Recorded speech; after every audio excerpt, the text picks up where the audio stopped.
Hello, it's the Great Canadian Bagel here with the second update for the U.S. election prediction series.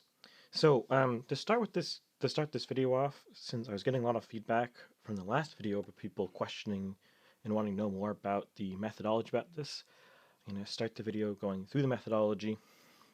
I'll try to keep it quick, but we'll see. So, um, the first thing to start with is I'm basing my model on the 338 Canada model. So what the 338 Canada model does, and it's been tested a lot of time or many times in Canadian elections, and it has about a 90% accuracy rate. And for contests within margin of error, or sorry, for the 10% that it doesn't get right, 90% of those are within margin of error. So it's very good at predicting riding results and election results. So what that model does as the base of it is it models demographic, electoral history, and national voting trend. So if a party gains 10% in the polls, so it goes from, 50 to 55, it will gain 10% across the board. It will increase its margins everywhere by 10%. So let's say, hypothetically, Texas was polling at 40% for the GOP. And then nationally, Trump goes up 10%. By 10%, not 10 percentage points, by 10%. So Trump goes from, let's say 40 to 44 nationally. Then in Texas, he would go from 40 to 44 as well. There's probabilistic ceilings and floors to this, but that's the basics of the 338 Canada model. If you go to the website, there's more details on it. But I'm not taking this model at face value because, while I think it's a very good model, the U.S. has a law of issues with polling companies which do not accurately poll. So I guess what I've noticed looking through polling data posted by these companies is they control fairly well for location and age groups and race if they're doing race. They don't always control for race, but if they do a fairly good job of that. And it'd be inexcusable otherwise. These are posted census numbers, so everyone knows these numbers. But the issue is none of them can seem to be controlling for previous election results or party affiliation.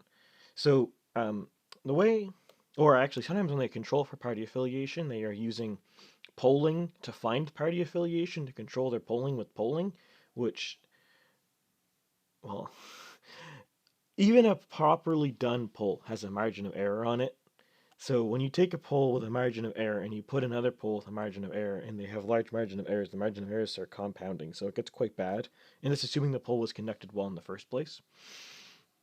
So what my model's doing is it's where it's possible, where I find polls that will break down their party affiliation, I will reweight the party affiliations. So, for example, if a poll reports 95% of Democrats vote Biden, 95% Republicans vote Trump, and 40% independents vote either way, then, and I don't want to come up with this model off the top of my head, but the numbers I'm using for my party affiliation data are based on exit polls that were previously for the last 5 elections. So 2016, 2012, 2008, 2004, and 2000. And it is a weighted average based on the sample size of the exit poll and the how long ago it was. So the 2000 exit poll is the least weighted because it is 20 years old, and it actually also has the lowest sample size. But using these, I gain what I'm expecting is the voting party affiliation block. And these results yield 37% Democrat, 33% Republican, 30% Independent, roughly. there's some more complicated metrics to the model, but that's the simplified version. So using those with my previous numbers, I would weight that sample with those numbers, and in that case, you have a 95% Democrat, or 95% of the Democrats voting Biden, and 40% of the independents, he would have 47% in the polls. Now, obviously, that is just a completely made-up example, but that's the idea behind it. So, with this newly created national average I have for Biden and Trump, I then take that and I compare it to the difference between, and I take that as the percent difference from what the 338 Canada model has for its average, because that's what I'm basing my model off, and then I will do proportional swing everywhere based on those numbers that I gathered. Yeah, and that's how I get the protection. And just to reiterate, so for me, a safe riding, so the darkest red or the darkest blue is, or state I should say, is 20% or more to that party. A likely state is 10 to 20% margin. Lean is 2 to 10, and tilt is less than 2 to that party. So the other one final thing to note here is the numbers that my model spits out. The main headline number is just the most likely outcome. I have no probabilistic likelihood of that result happening, but it's just the most likely outcome. So most likely could be a 10% chance, or it could be a 1% chance, depends on how things are weighted, or it could be 99% chance. I can't tell you because my model does not predict numbers like that. And the other thing to note too is I'm computing the two-party values for the safe, likely, lean. So last week, Nevada was 50. It was like 50-50. So what that means isn't that no third parties are going to get votes. What that means is if you remove the third parties and you divide the Republican value by Republican plus Democrat and the Democrat by Republican plus Democrat, you get 50-50. So hypothetically, if 90% people vote Republican and Democrat, 45% vote Republican, 45% vote Democrat, then you're going to get 50-50 in the two-party weighted average. So that's what numbers my model computes, and that's what's going to be thrown here. I could tell you the numbers, but like for every single state, but I'm not going to because it's not useful or relevant. Because the lead margin, it's misleading because the lead margin in my model is not what it's actually going to be the lead on election day, because there are third parties like the Libertarian, the Green, and I guess Kanye West now. So that said, let's get started with today. So we'll start with the safe Democrat states. So we got California, Washington, Hawaii, New York, Maryland, not Delaware, sorry, District of Columbia, that wasn't supposed to be Delaware, sorry, and Vermont, Massachusetts. So that's the safe states. So for those of you who have key memories, the main difference is Washington has been upgraded to a safe state this week. So for the GOP, we got Utah, Idaho, Montana, Wyoming, North Dakota, South Dakota, Nebraska, Kansas, Oklahoma, Arkansas, Louisiana, Mississippi, I clicked those backwards, lol, Alabama, Tennessee, Kentucky, and West Virginia. So overall, not much surprising here on what is the safest states. Both parties have solidified their more safe areas so far, and the swing areas have become a bit more swingy, which we'll see going forward. So moving on to likely, so we got Oregon, Rhode Island, Connecticut, New Jersey, and Delaware as the safe Democrat. Oh, sorry, and Illinois. As likely Democrat. And for the Republicans, we have Indiana, Missouri, and South Carolina. And Maine's second, And I forgot to list Maine's first as safe. That's the wrong color. Safe Democrat. Okay. Now moving into the lean column for the Democrats, we get Colorado. That's the wrong color again. Colorado, New Mexico, Virginia, New Hampshire, Maine at large, Michigan, Nevada. So those keen watching here will notice that Nevada, Michigan, New Hampshire, and Maine at large have become significantly, well, 3 of those have flipped, and Maine at large became significantly safer for Democrats this week.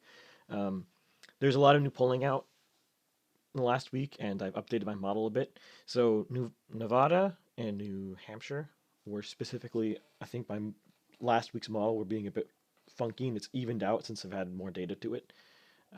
I started the model on the 12th of August, so the more data it has, the more reliable this is going to be. But Michigan specifically has had a bunch of polls out that has flipped it into the Democrat column again. So we'll see if that continues going forward. I suspect Rust Belt area is going to be very flippy for the rest of the election. Oh, I also forgot to list Alaska as likely GOP.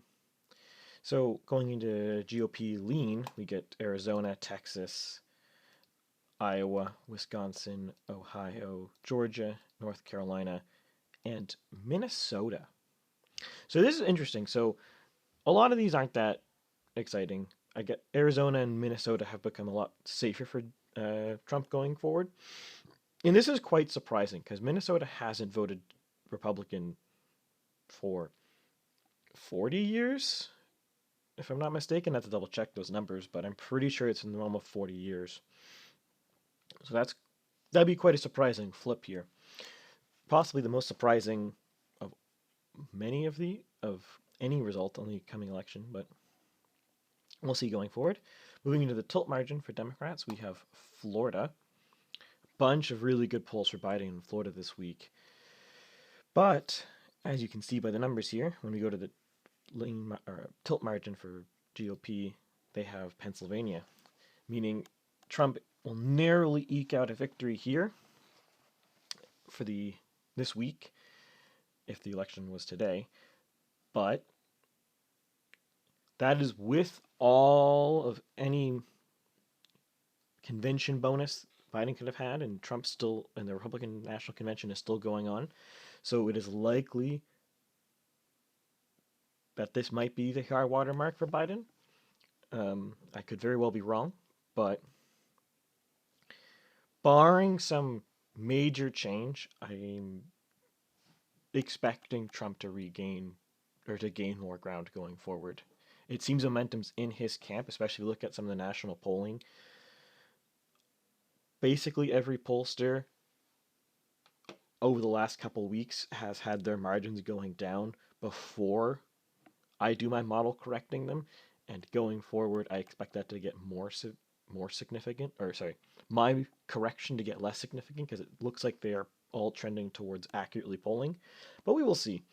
And I'll keep posting this for the future.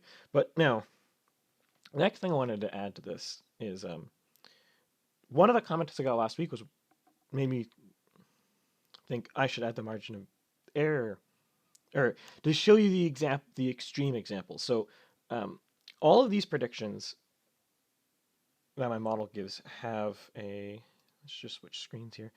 So this is the trend I have going here, right? So this is red is Trump and blue is Biden. So you can kind of see that's getting tighter. Now, interesting I added earlier this week were these confidence intervals that you can see here. And I decided now to also plot those. I'm not going to go through it step by step. I'm just going to show you the whole maps here because, I mean, that would take forever. So to start first with the best possible case scenario for Trump. So when I say best possible case, I mean I'm taking the top of his confidence interval and the bottom of Biden's. So in this case, Trump is leading Biden by like 8 or 9 percentage points. So in that scenario, this is what the electoral map will look like. Very friendly for the GOP, needless to say. Nevada, Colorado, Florida, Virginia, Maine, Michigan, and New Hampshire, all flipping over. A lot of states becoming a lot less safe, especially in the Northeast here. New Mexico is like a coin flip. Now, the converse example, if you take the best possible result for Biden, the worst possible result for Trump, so bottom of his confidence interval, top of Biden's confidence interval, you get like a lead of plus 12 or something like that, and then you get this landslide when you plot it out. That said, I think this option is significantly less likely than this option. I don't see 2020 being an election where Texas and Georgia flip, maybe 2024. I think it's very unlikely. But this is what you get if you just print out the numbers for the best possible case scenario for Biden that my model projects him doing. So, that's it for this week. Stay tuned next week for the next update for the model. See who's winning then.